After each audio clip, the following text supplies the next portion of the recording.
Hola, muy buenas tardes, sean bienvenidos a otro en vivo de Pausa Histórica, como siempre, esperando que estén bien en cualquier parte que se encuentren. El día de hoy vamos a hablar sobre un tema muy especial, pues ha sido una semana intensa. En México hemos tenido un acontecimiento bastante fuerte, pero en Latinoamérica está pasando otro más fuerte, que es el caso de Colombia. Todo lo que está pasando en Colombia, estas marchas, estos movimientos, las declaraciones del presidente, bueno, entonces todos los videos que hemos visto en redes sociales, y para eso Pausa Histórica se dio la tarea de buscar algunos amigos que tenemos en el país colombiano y vamos a escuchar pues diferentes puntos de vista respecto a lo que están viviendo, porque nada mejor que saber la fuente directa de lo que está sucediendo.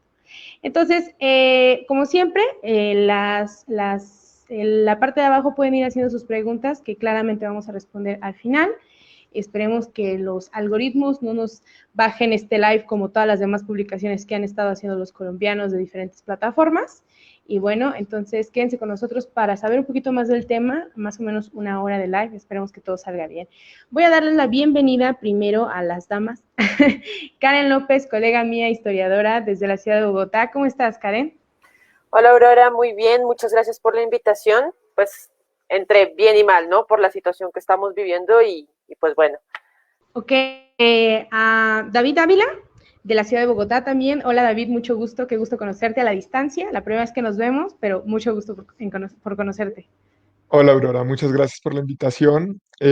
Ojalá podamos conocernos ya presencialmente en algún momento eh, y ojalá pues podamos lograr cambios en este país, en todos los países de Latinoamérica que realmente lo necesitamos. Bueno, y por último, pero no menos importante, del departamento de Boyacá, la ciudad de Sogamoso, si no pronuncie mal, le damos la bienvenida a Juan Diego. Juan Diego, buenas tardes, ¿cómo te encuentras? Bienvenido a Pausa Histórica, ¿cómo estás? Hola Aurora, pues yo la verdad muy contento, muchas gracias por la invitación de poder participar acá. Obviamente como todos mis colegas y compañeros un poco acongojado por la situación del país, pero pues amanecerá y veremos. Bueno, pues ya que hemos presentado quienes nos acompañan el día de hoy, vamos a empezar pues a preguntar qué es lo que pasa en Colombia, qué es lo que está sucediendo. Pero un punto que yo siempre he querido y que como historiadora siempre me gusta recalcar es que, bueno, generalmente nosotros pensamos que en los procesos históricos las cosas cambiaron de un día para el otro, y no. En los procesos históricos todo fue pasando poco a poco, ¿no? Y esto que está sucediendo en Colombia, como muchos de los movimientos sociopolíticos, guerras, cambios de Estado y todo, se devienen a un proceso, ¿no? Entonces, me gustaría que ustedes me comentaran cuál es el contexto sociopolítico y económico del periodo de Iván Duque, para saber e ir conociendo de dónde viene esto, porque yo recuerdo muy bien que por allá del 2019, antes de que empezara la pandemia, ustedes ya venían acarreando una serie de problemas que eran ya evidentes, ¿no? O sea, que ya se veían las marchas, las protestas, y que yo creo que al gobierno le vino muy bien la pandemia por ese lado, ¿no? Pero bueno, como la olla express ya estaba muy fuerte, tenía que reventar sí o sí, y creo que en este momento eso es lo que estamos viviendo. Me gustaría que me contaran al respecto. ¿Quién gusta? Bueno, Aurora, muchas gracias. Y yo habíamos quedado con mis compañeros, yo voy a dar un poco esta introducción. Sí, efectivamente, los procesos no es que de repente todo el mundo se levantó hace 15 días emputado con el gobierno, ha habido un proceso muy largo. Yo quiero dar un contexto que es un poco más amplio, más o menos comentando con mis compañeros, analizando la situación. Yo creo que son dos coyunturas principales que han caracterizado esta década, las que nos ponen en la situación delicada que estamos ahorita, porque han ido agotando a la sociedad civil, han ido generando desesperanza, generando descontento. Y estas dos situaciones están asociadas con un proceso económico de estancamiento de la economía y con un proceso político de reactivación del conflicto o de abandono de los acuerdos de paz con las FARC. Entonces, para entender estos dos procesos y sobre todo para entender el último, que es este proceso político de reactivación del conflicto, nos toca entender muy bien qué es el uribismo, quién es Álvaro Uribe y por qué, digamos, es una figura tan importante, tan relevante, para bien o para mal, todos tendremos nuestra opinión, pero tan pesada en el contexto, digamos, histórico y político actual de Colombia.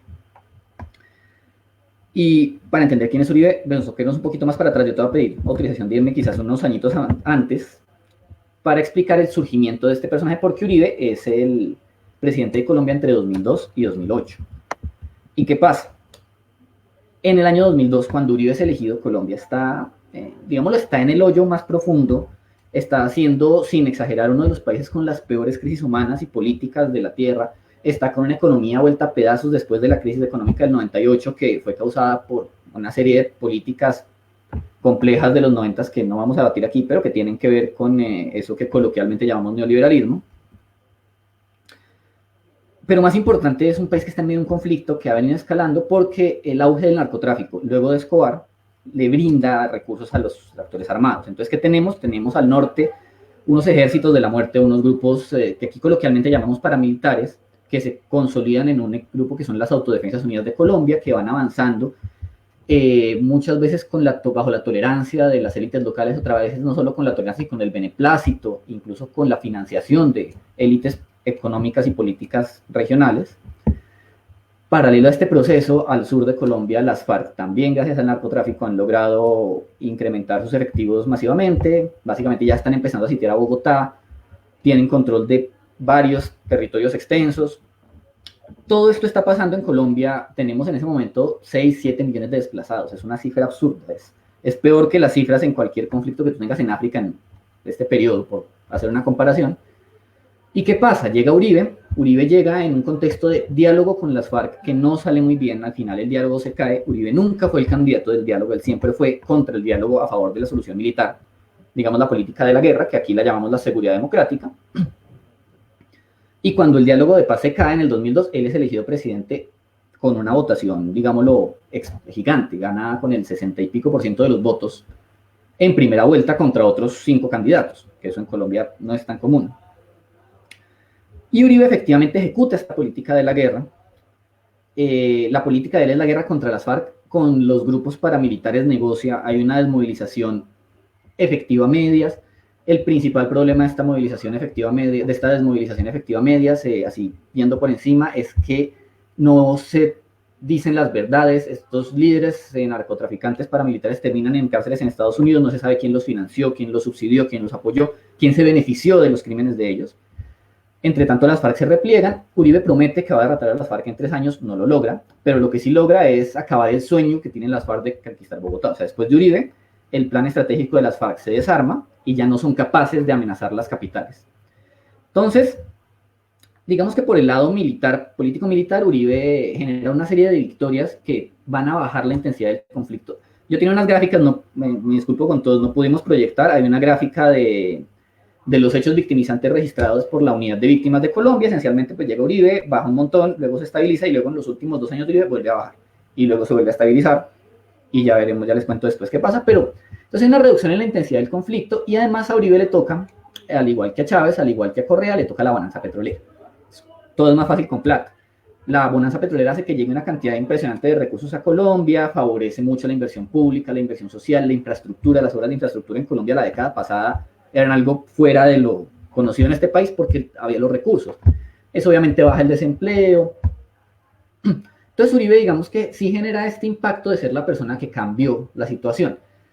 Aquellos que estaban en zonas de conflicto, sobre todo aquellos que estaban en zonas en las que las FARC operaban y que eran amenazados por las FARC, generalmente consideran a Uribe como un salvador. O sea, lo tienen en una posición de mesías.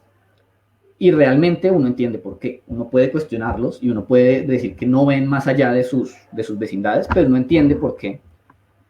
Y este es, digamos, la base electoral de Álvaro Uribe Vélez, es esta población que vivía en zonas afectadas por el conflicto y también una población, digámoslo, de gente de clase alta que había visto amenazada con las FARC y a la que le convino mucho la política de seguridad democrática. Obviamente, el gobierno de Álvaro Uribe, como muchos de ustedes ya sabrán, vino de la mano con una serie de abusos sistemáticos de las fuerzas militares. Como les dije, se encubrieron crímenes paramilitares en el proceso de desmovilización. Todo eso sucedió.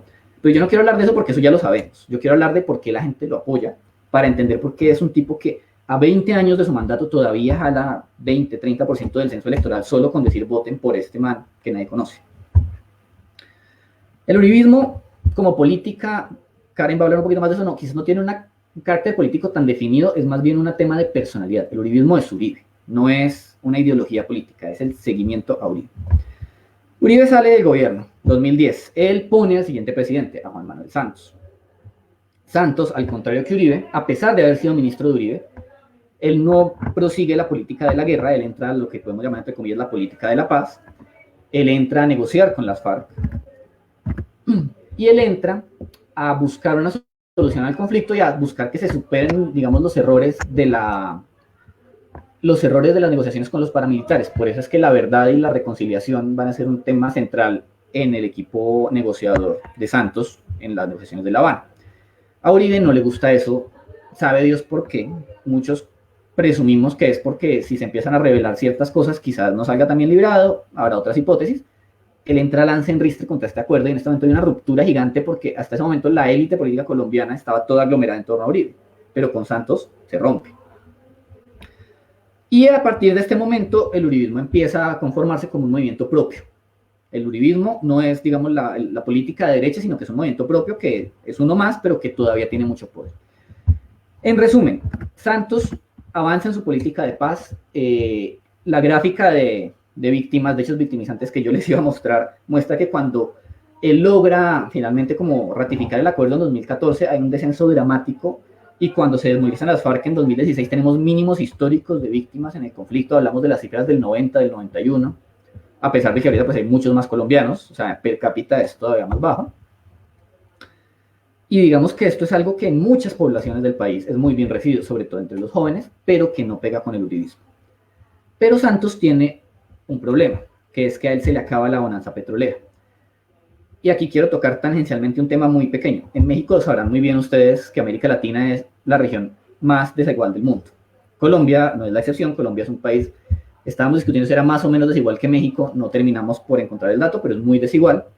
Y cuando un país es muy desigual, si uno quiere que las clases bajas incrementen, digamos, su riqueza, usted necesita que el crecimiento económico sea muy alto, porque si el crecimiento económico es bajo, toda esa riqueza que se generó se va a concentrar en las clases altas. Ese es un problema sistemático de los países latinoamericanos, y por eso es que usted puede tener un crecimiento del 2% en Colombia y del 2% en, no sé, Bosnia-Herzegovina, pero en Bosnia-Herzegovina no se ve un aumento de la miseria, no se ve un estancamiento, no se ve el problema social que se genera acá, porque allá esa riqueza está mejor distribuida. El fin de la bonanza petrolera acaba los años de bonanza económica, el crecimiento se cae, y eso, en otra gráfica que yo les iba a mostrar, ilustra que la pobreza se estanca. Nosotros veamos viendo una disminución de la pobreza bastante, digámoslo, buena en la década de los 2000 y en 2010, 2011, 2012.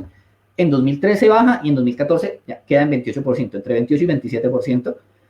La cifra es oficial, obviamente las cifras oficiales toca cogerlas con pinzas, pero es un indicador de que incluso en las cifras oficiales no hemos mejorado la situación en 7 años. Entonces, este es el estancamiento económico al que yo me refería. Es un estancamiento económico producto no de una decisión per se del gobierno, quizás de la incapacidad de los gobiernos en general del Estado colombiano de promover políticas de desarrollo sostenible y equitativo en la población, pero es el producto de la coyuntura petrolera.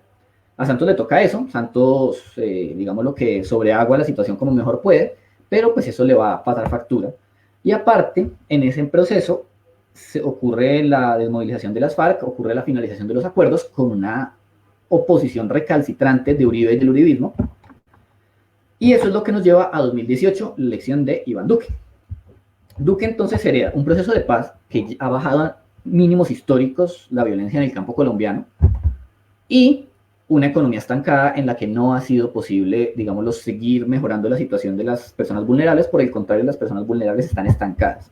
Hay una cosa que yo quiero, digámoslo, aclarar, que yo hablaba con Karen, que yo quiero como, no quiero aclarar, quiero como resaltar, y es que no es lo mismo que yo me estanque como se estancó Japón. No es lo mismo que yo me estanque con una calidad de vida alta, con una vida de clase media, con un salario de, no sé, no tengo clara la conversión a pesos mexicanos, pero con un salario de 2, 3, 4 mil dólares en un país latinoamericano que la vida es barata, a que yo me estanque con un salario de hambre, a que yo me estanque en una casa de bareque es barro, sin servicios públicos, con mis hijos sin poderlos educar. O sea, el estancamiento económico no es el mismo cuando ocurre en un país rico que cuando ocurre en un país pobre. En este momento, pues la gente lleva años sin ver que su situación mejore, y eso es grave. Y eso empieza a agotar a la gente. La gente, pues en general, el colombiano es poco dado a la protesta, no nos digamos mentiras. Pero pero en este momento se empieza a presentar un agotamiento porque la cosa no mejora, la cosa no mejora, la cosa no mejora. Duque entra con un proyecto económico basado en lo que él llama la economía naranja, que es la economía, la cuarta economía, el tema de servicios, tecnología, todo eso.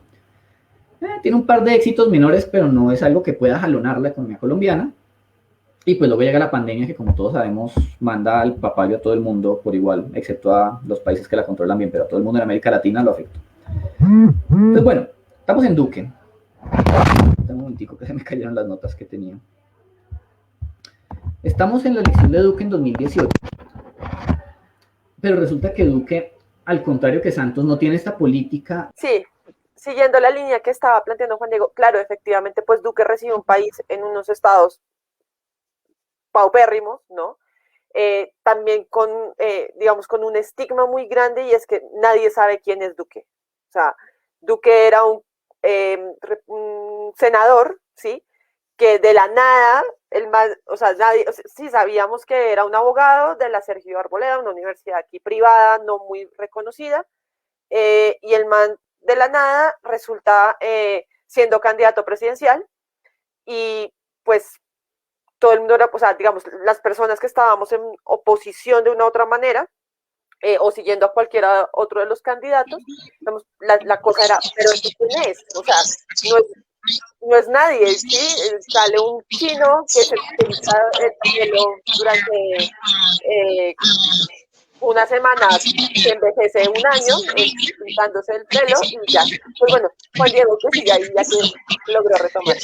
Les ruego me disculpen, tuve un pequeño problema técnico, mi computador se apagó, ya está reiniciando, pero estoy en el celular. Afortunadamente la modernidad nos brinda soluciones rápidas. Listo, ya Karen les indicó, Duque era un don nadie. Aquí entre nos, chiste colombiano, comentario colombiano que va medio en chiste, medio en serio, pero que todos sabemos que es en serio. ¿Por qué Duque es presidente? Porque Duque no era nadie y no iba a poder hacer lo que hizo Santos, que es traicionar a Uribe o hacer lo que quisiera. Duque era dependiente de Uribe.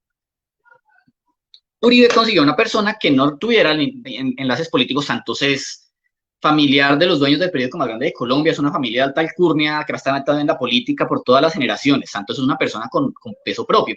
Duque no era nadie. Y pues una persona que quizás tampoco era tan sagaz. El problema es que cuando tú eliges a una persona que no es tan sagaz para dirigir un país, pues quizás el país no va a ser dirigido de manera tan sagaz. Duque, al contrario que Uribe, al contrario que Santos, perdónenme, no prosigue con este proceso tan intenso de tratados con las FARC, no se esfuerza por mantener el acuerdo, por el contrario, empieza a incumplir ciertas partes, hace lo mínimo posible, pero además de eso, la retirada de las FARC del campo de batalla genera unos vacíos de poder en zonas de narcotraficantes, en zonas de cultivos ilícitos, y esos vacíos de poder había que ocuparlos, había que evitar que eso aparecieran otras mafias, y pues el gobierno no hace eso. Entonces esos vacíos de poder empiezan a ser copados a veces por las mismas disidencias farianas, a veces por otras mafias, a veces por otras guerrillas, a veces por otros grupos. Ya no tenemos como antes grandes grupos armados que se disputan la titular del país, no son pequeñas mafias, pero pues ustedes saben en México que entre más mafias hay, más dura es la guerra entre las mafias y más inocentes caen. Asimismo, los políticos locales se están haciendo una fiesta, los políticos corruptos con estas mafias, contratándolas, entonces la cantidad de muertes de líderes sociales está disparada, están matando también a los desmovilizados de las FARC, están matando a mucha gente. Y eso genera un impacto muy grande porque, al contrario que en el 2000, ahorita eso se ve. Las redes sociales han visibilizado mucho eso entre los jóvenes, y los jóvenes ven todo el tiempo que matan y matan y matan gente. Entonces Duque nos encontramos ante Duque en el 2019, antes de que empiece la crisis, con un gobierno que no ha logrado superar el límite del problema del estancamiento económico, pero que además estamos viendo perder, estamos viendo retroceder todos estos logros en temas de violencia que se lograron con el acuerdo de paz. Y eso genera un agotamiento muy grande. Entonces, ya para cerrar y para darle la entrada a Karen, el uribismo, cuando el uribismo se opone a estos acuerdos de paz, empieza Uribe un manejo de redes, un manejo del discurso, una manera de atacar que recuerda mucho, por ejemplo, a Donald Trump, que recuerda mucho al Brexit, una serie de mentiras y de verdades a medias atacadas sistemáticamente, que se repiten en redes, que se meten a martillazos. Eso ha sido muy común en el uribismo y fue muy común hasta la elección de Duque. Y eso yo creo que es lo que más define el uribismo actualmente, como la manera como maneja el discurso y como la manera como trata a punta de la construcción de enemigos, de posicionarse como un salvador, porque Uribe a fin de cuentas es eso, es el salvador de hace 20 años y quiere seguir siendo esa persona. Entonces, le doy la palabra a Karen, que va a ser que pues mi colega Karen es experta en análisis del discurso, ella nos puede dar unas luces mucho más sólidas sobre exactamente cómo funcionan estos procesos. Y ya vamos entrando al punto 2, que sería, bueno, ahorita ya lo manejó un poco Juan Diego, ¿no? Ya estamos entendiendo por qué el descontexto social y cómo viene esta reforma tributaria a impactar más o menos. Ya tenemos una idea, ¿no? En el contexto. Entonces, no sé si quieras, Karen, completar lo que dijo Juan Diego y empezar a agarrar camino para entender el descontento social actual y de qué trata la reforma tributaria, ¿no? ¿Te parece? Listo, me parece bien. Entonces, pues siguiendo con la línea que planteaba Juan Diego, hay una cosa muy importante y lo que él nos acaba de decir es muy, muy cierto, ¿no? Uribe es el rey es como nuestro Donald Trump, ¿sí? Es el man manda un tweet y mitad lo odia, mitad lo ama, dependiendo de la postura, pero el tweet tiene una repercusión inmediata en la realidad y en el aspecto social, político, lo que sea, ¿no? Entonces, claro, Uribe además se ha formulado no solamente como El Salvador, sino El Salvador víctima. Su papá es un gran terrateniente que lo matan las FARC hace bastantes años, y el man se postula también como una víctima, que es el que tiene el derecho a la verdad, a lo que se dice es lo que ha pasado en el conflicto, y otra serie de cosas que lo ayudan a legitimar de una u otra manera y que pues facilita lo que ya nos comentó Juan Diego, en el que él dice, este man, Pepito Pérez, que nadie conoce, Duque en este caso, aquí está, voten por él, y muchísima gente vota por él porque Uribe lo dijo, ¿no? Es una figura a la que se sigue. Pero ahí hay una serie de cosas que, digamos, lo que nos decía Juan Diego, de que Duque no puede no logra sacar a flote no solo la economía del país, sino que se enfrenta a la mitad de una pandemia, el man es una bola, no sabe hacer nada, o sea, realmente yo digo que sus entrevistas, si uno las ve, sus entrevistas de precandidatura o candidatura presidencial, es haciendo la 21 con un balón de fútbol, tocando guitarra, cantando, y una serie de cosas que no tienen ningún sentido, como digamos, demostrar las habilidades para el manejo de un país, pues no lo hace, pero aún así la gente vota porque es el que dice Uribe, ¿sí?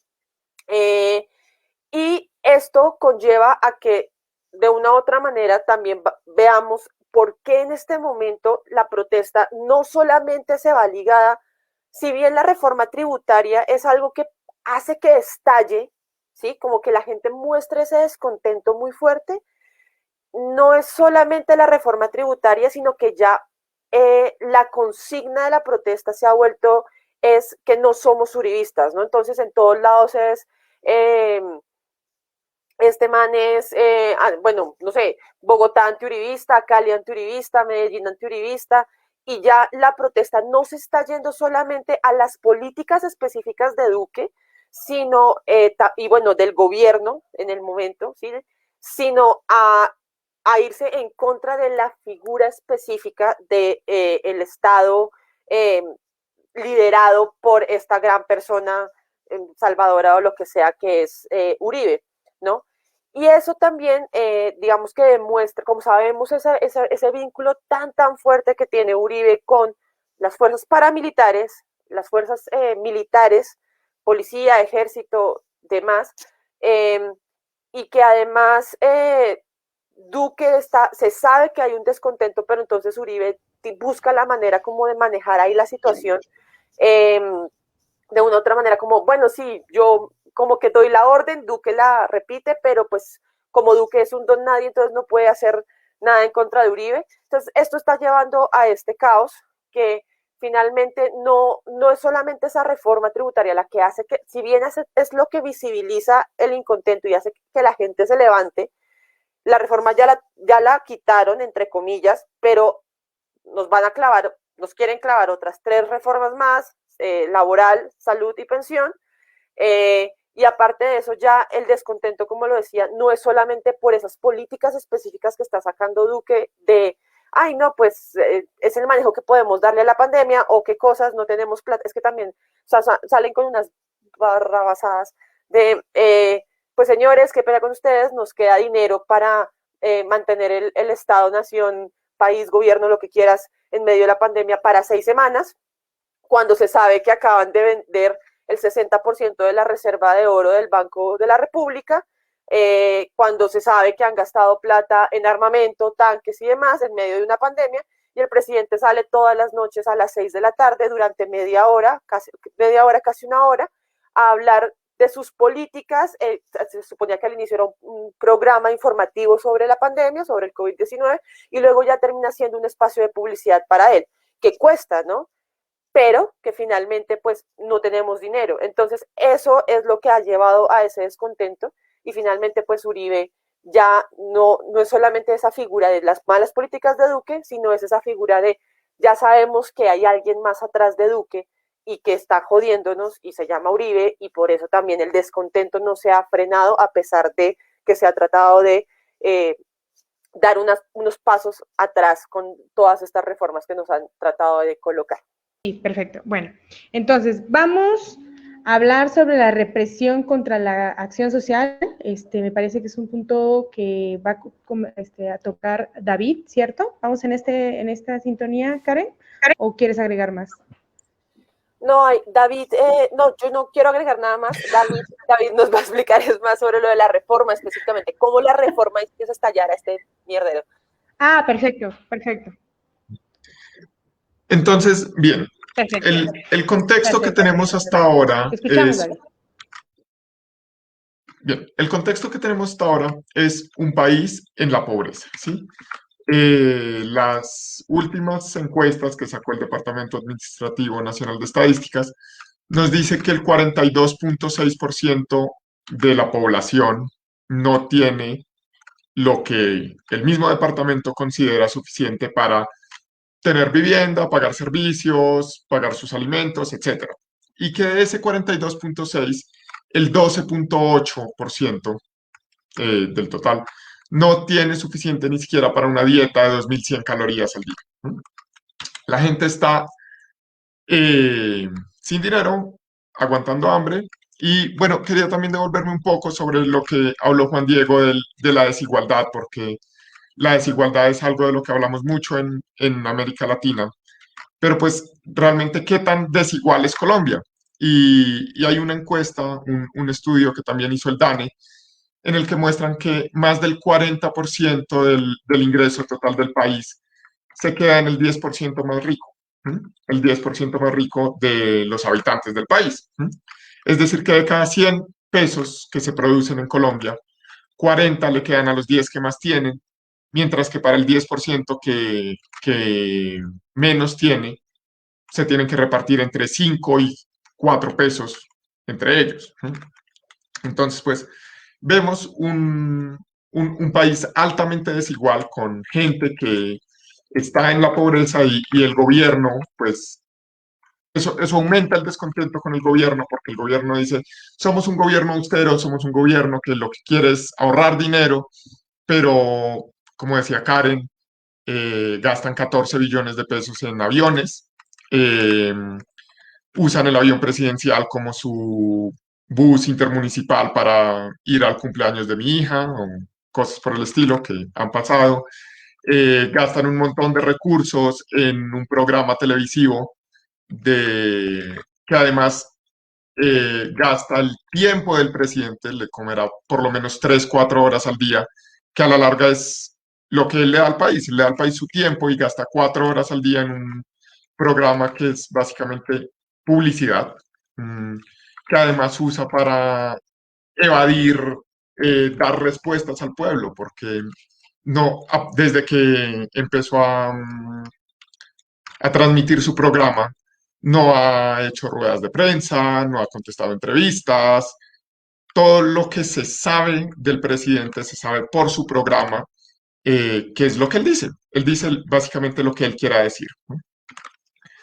Y a esto se suman un montón de cosas: brutalidad policial que se ha visto en las protestas de las que tú hablabas, Aurora, a finales de 2019, pero también un caso de un estudiante de Derecho que fue asesinado por la policía y que también generó un montón de protestas en las que se vio más brutalidad policial.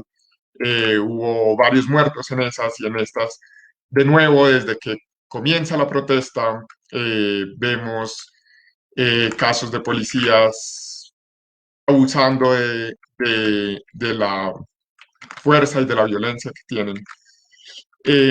Se suma un manejo de la pandemia paupérrimo. El manejo de la pandemia en este país ha sido terrible, no se ha hecho probablemente casi nada. El ritmo de vacunación es lento, tenemos uno de los ritmos de vacunaciones más lentos de América Latina. Y se suma también que todas las entidades de control están bajo el cargo de amigos de Duque. Entonces, el fiscal general de la Nación es amigo de Duque, la Procuraduría, que es la entidad encargada de investigar a los servidores públicos, está a cargo de una amiga de Duque. Entonces, no hay quien le haga control a este gobierno, entonces todo lo que haga el gobierno está bien, así no lo esté. Con este panorama viene la nombrada reforma tributaria, que es básicamente el detonante. Cuando se empieza a nombrar la reforma tributaria hace 2, 3 meses o tal vez más, se nombra por poquitos, por poquitos, por poquitos, y van soltándola a poquitos, y resulta que nadie sabe qué es lo que dice la reforma en completo. No se sabe hasta, no sé, hace 2 semanas. Tal vez más, tal vez menos, estoy aproximando. Y cuando nos damos cuenta que es una reforma que no pone impuestos a la canasta básica como tal, pero sí en su producción, entonces el precio de los alimentos va a subir. Va a poner impuestos a servicios públicos como el agua, la luz, a los estratos más altos, es verdad, pero pues igual nos están poniendo impuestos sobre el agua. Están diciendo que el agua es un producto, que el agua es algo que debemos comprar y no un bien al que tenemos derecho, cuando la Constitución, de hecho, nos da un derecho que se llama el derecho al medio ambiente. Tiene unos impuestos ridículos, le van a poner un impuesto, aquí se llama el IVA, no sé si hay algo similar en México, que es del 19%, se aumenta un 19% el costo de cosas como los servicios funerarios, la gasolina, que bien, no se está afectando directamente la canasta básica familiar, pero al ponerle IVA a la gasolina suben los costos de transporte. Al ponerle la figura... ¿Perdón? Justo eso quería que aclararas, David, porque yo escuché y estoy viendo y leyendo que era como la canasta básica, impuesto justamente de este porcentaje, que de momento cuando lo dijeron, la primera vez que yo lo vi, yo dije, no, hombre, es demasiado, ¿no? Entonces, qué bueno que estás aclarando este punto. Perdón. Tranquila. Entonces, sí, no es como que graben con IVA los huevos, el chocolate, el café, sino que el IVA que se paga en su producción antes se le devolvía a los productores. Ahora no. Resulta en un aumento del precio de todo, de la producción de estos alimentos. De nuevo, café, chocolate, cosas que se consumen en el diario en Colombia. Somos un país que nos han vendido toda la vida que somos cafeteros y ahora no vamos a poder tomar café. Es impuesto a servicios funerarios. Creo que eso es algo que no cabe en la cabeza de nadie. Hay un impuesto acá en Colombia que es el impuesto de renta, que en teoría lo pagan quienes, o pagamos quienes ganamos más de un valor en el año. Pensaban reducir ese valor casi a la mitad, que vendría a ser quienes ganan menos de 2 salarios mínimos en un mes. Pues, iban a empezar a pagar renta personas que ganan alrededor de 500 dólares en el mes. Poco más, poco menos. eh, claro, no están en los índices de pobreza que nos da el DANE, pero es que el DANE dice que una persona es pobre cuando gana, que una persona no es pobre si gana más de $100 en el mes. Eh, $100 en pesos es 334.000 pesos, es un poco menos de $100, pero pues con eso no alcanza realmente para vivir. Entonces, esta reforma, claro, cuando se conoce, detona a la gente está furiosa y sale a protestar. Hay carteles como desde más educación y menos corrupción, como no masiva la canasta familiar, como que la reforma es más violenta que cualquier protesta. Entonces la gente está furiosa con esta. Hay otra, iban a poner peajes en las ciudades, creo que también entraba ahí dentro de esta reforma. Entonces toda la gente se siente afectada, trabajadores, comerciantes, emprendedores, eh, pero yo quiero hacer aquí un énfasis en los estudiantes.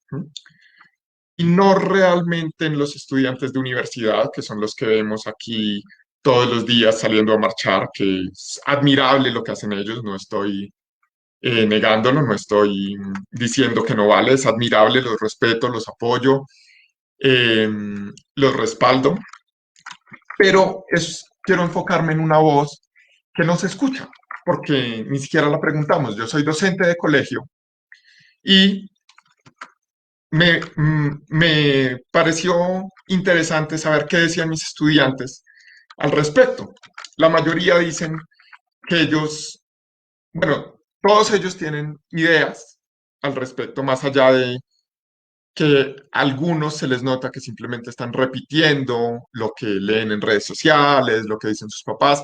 Hay otros que sí se nota que están interesados por esto y son una mayoría. Son una mayoría y cuando se les pregunta, dicen que ellos no tienen los espacios para manifestarse, no tienen los espacios para que los escuchen. La clase de sociales no lo hace, la clase de filosofía no lo hace, y resultamos en la clase de matemáticas y en la clase de física hablando de estos temas, lo que nos lleva entonces a decir, bueno, ¿qué está pasando acá?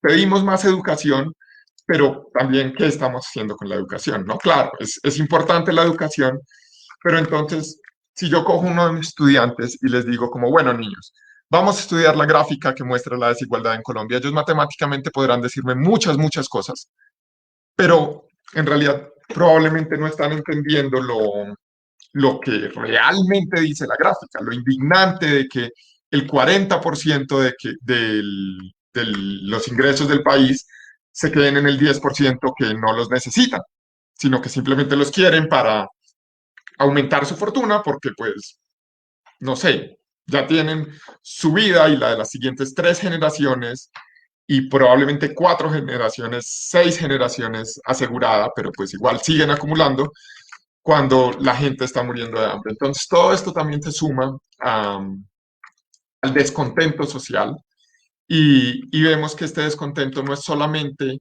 de los grandes, entre comillas, pero los niños, adolescentes también están formando parte de esto, ¿sí? También se dan cuenta que algo no está bien con el país, algo no está bien con el sistema que rige en Colombia. Entonces, pues, eh, nos cuestiona. Bueno, yo me gustaría, antes de seguir a la siguiente pregunta, ¿qué hay sobre que les están vetando la comunicación, que todo lo que suben en las redes sociales realmente, qué está pasando con este medio de difusión que ustedes están buscando, tanto los que están en Colombia como los que están fuera de Colombia? ¿Qué me pueden decir al respecto de esto? O sea, ¿cómo lo están viviendo ustedes de manera personal? Me gustaría saber esto porque al final y al cabo uno puede hablar del movimiento, uno puede decir, es que está pasando eso, pero bueno, yo estuve en el 2006 en una protesta social que hubo muy fuerte en Oaxaca y todo lo que pasaba en los medios, nada era lo que estábamos viviendo. Entonces, me gustaría saber de su propia voz, o sea, qué es lo que está pasando, porque se los juro, yo lo recuerdo perfectamente que era, no, es que en Oaxaca está pasando esto, pero realmente en Oaxaca estaban pasando cosas muy diferentes y muchísimo más fuertes, y bueno, no nos vetaban la comunicación, pero en este caso ya está sucediendo eso. Entonces, cuéntenme ustedes cómo lo están viviendo, cómo está su entorno más cercano, su día a día, cómo ha cambiado su día a día, porque de por sí la pandemia ya lo había cambiado. Entonces, no sé si igual empieza Juan Diego, luego Karen, no, perdón, Karen, Juan Diego y David, ¿les parece? Va, pues Vale. hay una cosa, y es que incluso hablaba, justo ayer un estudiante me escribió, porque pues sabe que me muevo bastante en estas cosas y que me indigna la situación. Me dijo como, profe, ¿qué? ¿Cómo está? ¿Ha salido a marchar? Y yo, pues realmente no he podido salir porque trabajo en una institución privada, debo cumplir un horario laboral, otras cosas, ¿no? Pero pues cuando puedo es como, sí, con toda la indignación y rabia por la situación, pero él mismo me decía algo que yo no lo había percibido de esta manera, y es que nunca habíamos sentido la muerte tan cerca, ¿sí? La situación es que realmente uno está pasando por una avenida principal y ve pasar 15, 20, 30, 40 matrimonios. Matrimonios es un policía motorizado, uno que va conduciendo, y uno del escuadrón de antimotines, esos Robocops negros que ven por ahí en los videos, y se van de una contra una movilización que son solamente ciclistas, por ejemplo, con banderas, ¿sí? Y no pasa nada. Y se está dando no solo en las noches, sino también a plena luz del día, ¿sí?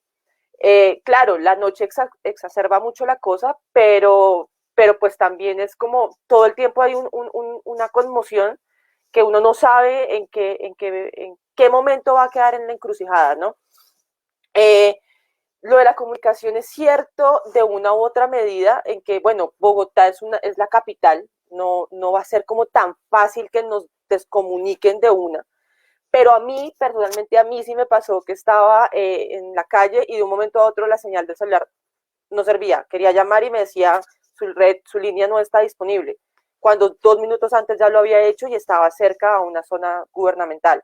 Entonces, sí se están dando como estos cortes, y claro, las zonas, por ejemplo, Cali, donde más está exacerbada la situación, claramente se está dando. Conozco amigos que también están fuera del país, que han publicado cosas y se les cae y vienen y hacen la denuncia de se me están cayendo las publicaciones porque sencillamente dice SOS Colombia. El algoritmo la está votando, como dices tú, entonces toca ya cambiar la O por un 0, a ver si podemos mantener la visibilidad. Pero sí está pasando y sí está sucediendo también, que eso si quieres lo cuento ahorita más adelante, cómo la represión no solamente se está dando de esa manera directa, sino también en eso, como decías tú, ¿no? De que las noticias salen con unas vainas que no sé cómo, qué es lo que está pasando.